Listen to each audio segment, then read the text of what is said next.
బిడ్డ పెద్దదైనప్పుడు ఏం చెప్పుకోవాలి తల్లి తండ్రి? నువ్వు వెళ్ళకూడదు ఈ సమయంలో బయటికి, నువ్వు ఇంట్లోనే ఉండాలా.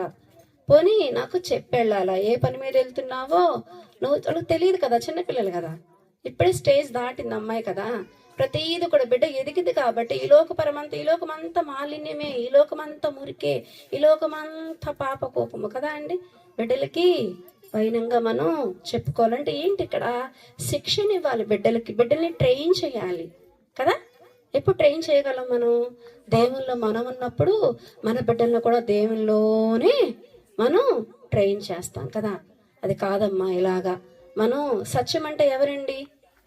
సత్యం అంటే ఏంటి? మార్గము సత్యము జీవము నేనే అన్నారు కదా ఆయన. అంటే బిడ్డని ఎలా పెంచుకోవాలి మనము? ఆధ్యాత్మికంగా పెంచుకోవాలి, దేవునిలో పెంచాలి.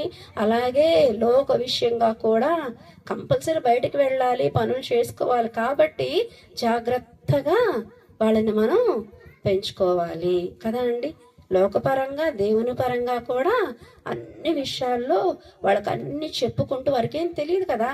తర్వాత అడుగుతారు, ఎందుకు చెప్పలేదు నువ్వు నాకు అంటారు కదా. అంటారా? ఏం చెప్పలేదే మరి ఆ రోజున అంటారు, క్వశ్చన్ చేస్తారు. వాళ్ళకి ఈజీ క్వశ్చన్ వేయడం పేరెంట్స్ని, ఎవరైనా సరే పిల్లలు అంతేనా. అందుకని ఏం చేయాలి మనం? పిల్లలకి చెప్పుకోవాలి.